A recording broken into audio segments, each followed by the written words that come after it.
السلام علیکم ناظرین و سامعین، خوش آمدید کہتا ہوں آپ کو اپنی ویڈیو پہ۔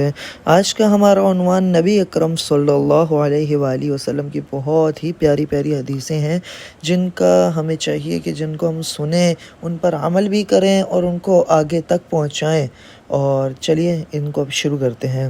حضرت صفوان بن سلیم سے روایت ہے کہ رسول اللہ صلی اللہ علیہ وآلہ وسلم سے عرض کیا گیا کہ کیا مسلمان بزدل ہو سکتا ہے؟ آپ نے فرمایا ہاں، مسلمان میں یہ کمزوری ہو سکتی ہے۔ پھر عرض کیا گیا کیا مسلمان بخیل ہو سکتا ہے؟ آپ نے فرمایا ہاں، مسلمان میں یہ کمزوری ہو سکتی ہے۔ پھر عرض کیا گیا کیا مسلمان کذاب یعنی جھوٹا ہو سکتا ہے؟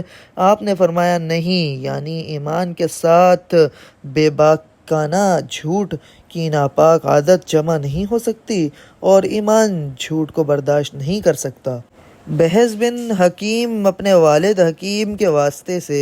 اپنے دادا معاویہ بن حیدہ قشیری سے روایت کرتے ہیں کہ رسول اللہ صلی اللہ علیہ وآلہ وسلم نے فرمایا کہ غصہ ایمان کو ایسا خراب کر دیتا ہے جیسا کہ ایلوا شہد کو خراب کر دیتا ہے۔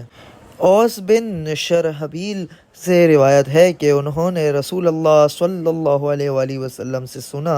آپ فرماتے تھے کہ جو شخص کسی ظالم کی مدد کے لیے اور اس کا ساتھ دینے کے لیے چلا اور اس کو اس بات کا علم تھا کہ یہ ظالم ہے تو وہ اسلام سے نکل گیا۔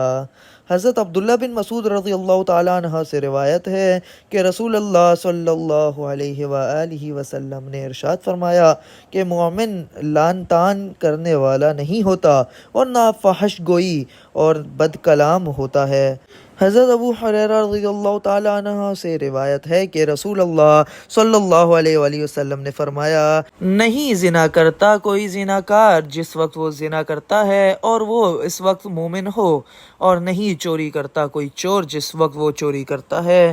اور وہ اس وقت مومن ہو، اور نہیں شراب پیتا کوئی شرابی جب کہ وہ شراب پیتا ہو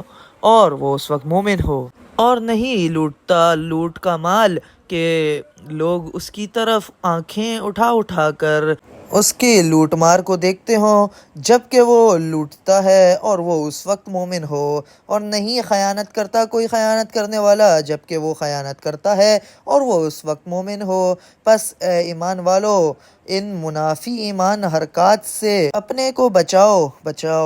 حضرت عبداللہ بن عمر رضی اللہ تعالیٰ عنہ کہتے ہیں کہ رسول اللہ صلی اللہ علیہ وآلہ وسلم نے فرمایا کہ چار عادتیں ایسی ہیں کہ جس میں وہ چاروں جمع ہو جائیں تو وہ خالص منافق ہے، اور جس میں ان چاروں میں سے کوئی ایک خصلت ہو تو اس کا حال یہ ہے کہ اس میں نفاق کی ایک خصلت ہے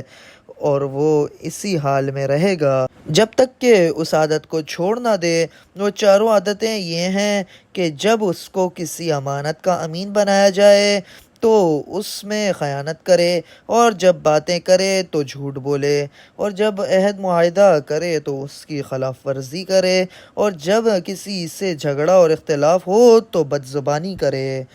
حضرت ابو ہریرہ رضی اللہ تعالیٰ عنہ سے روایت ہے کہ رسول اللہ صلی اللہ علیہ وآلہ وسلم نے فرمایا کہ جو شخص اس حال میں مرا کہ نہ تو اس نے اور نہ اپنے جی میں اس کی تجویزیں سوچیں اور تمنا کی تو وہ نفاق کی اس ایک صفت پر مرا۔ اس سے مراد یہ ہے کہ اپنے دل میں دعوی ایمان کے باوجود نہ کبھی اللہ کی راہ میں جہاد کی نوبت آئی ہو اور نہ ہی کبھی اس نے سوچا بھی ہو کہ وہ اللہ کی راہ میں جہاد کرے یا اللہ کے لیے شہید ہو۔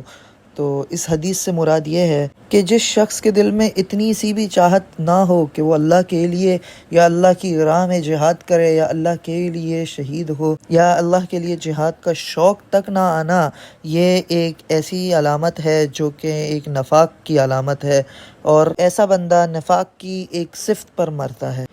حضرت انس رضی اللہ تعالیٰ عنہ سے روایت ہے کہ رسول اللہ صلی اللہ علیہ وآلہ وسلم نے فرمایا کہ یہ تو منافق والی نماز ہے کہ بے پرواہی سے بیٹھا آفتاب کو دیکھتا رہا یہاں تک کہ جب وہ زرد ہو گیا اور اس کے غروب کا وقت قریب آ گیا تو نماز کو کھڑا ہوا اور چڑیا کی طرح 4 چونچیں مار کے ختم کر دی اور اللہ کا ذکر بھی اس میں بہت تھوڑا کیا۔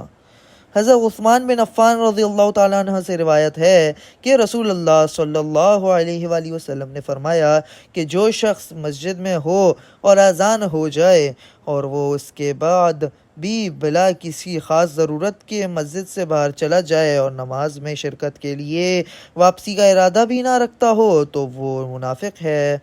حضرت ابو ہریرہ رضی اللہ تعالیٰ عنہ سے روایت ہے کہ رسول اللہ صلی اللہ علیہ وآلہ وسلم نے فرمایا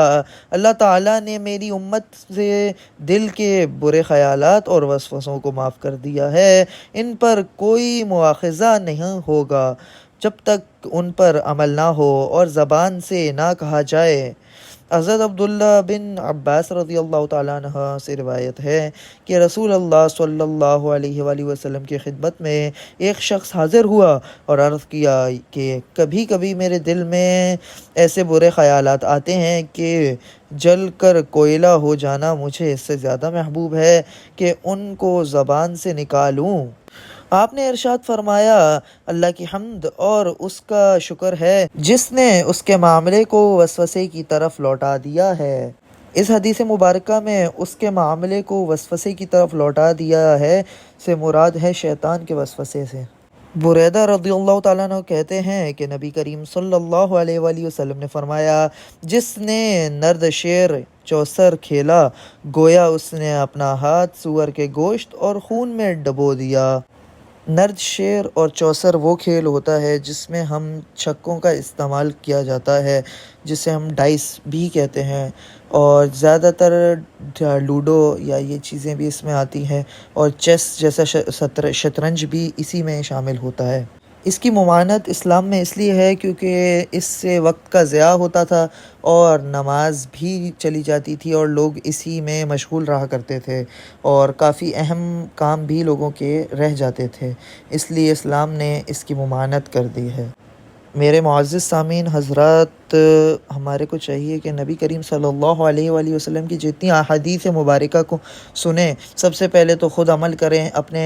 اہل و عیال کو عمل کرائیں اور اس کے بعد آگے لوگوں تک پہنچائیں۔ کیوں نہ کہ اگر آپ خود ہم عمل نہیں بھی کریں، اور نبی کریم صلی اللہ علیہ وآلہ وسلم کا ارشاد ہے کہ جس شخص نے میری حدیث کو سنا اور اس کو آگے پہنچایا، خود عمل کیا ہو یا نہ کیا ہو، وہ اس شخص کو اتنا ہی اجر ملے گا جتنا حدیث پر عمل کرنے والے اور سننے والے کو ملتا ہے۔ اور نبی کریم صلی اللہ علیہ وآلہ وسلم نے یہ بھی ارشاد فرمایا جس کا مفہوم ہے کہ آباد رہے اس شخص کا چہرہ جس نے میری حدیث کو سنا اور اسی طرح سے اس کو آگے پہنچا دیا۔